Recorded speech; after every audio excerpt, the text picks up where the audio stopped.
আহলে হাদিস আলেম শেখ আব্দুর রাজ্জাক বিন ইউসুফ, উনিও খুব জোরালো ভাষণ দেন। শেখ আব্দুর রাজ্জাক বিন ইউসুফ ওনার ভাষণ কি এটা বলতেছি না, ওনার যে স্টাইল, নবীজি যখন ভাষণ দিতেন স্বাভাবিক কথা বললে নবী আসতে বলতেন। ভাষণ দেওয়ার সময় নবীজি 3 অবস্থা হইতো, বলেন অবস্থা। এক, আলা সৌতুহু, আওয়াজ উঁচু হয়ে যেত। 2, ওয়াসতাদা, যতটুকু খুব রাগ হয়ে যেতেন নবীজি।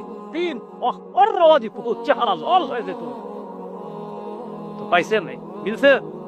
হাদিসের মধ্যে যে 3 গুণের কথা আছে পুরা ফলো করতেছেন দিস। আপনি না চাইলে একজনের বিরুদ্ধে লেখালেখি শুরু করে দিলেন।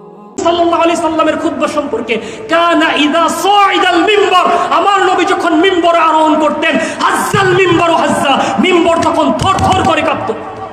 ওয়া আলা সাউতুহু, নবীর আওয়াজ তখন উঁচু হয়ে যেত। ওয়াশতাদ্দা গদবুহু, তার রাগ কঠোর হতো। ওয়াহমাররা ওয়াজহু, চেহারা লাল হয়ে যেত।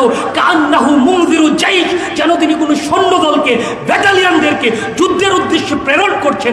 আওয়াকিউল মিম্বরে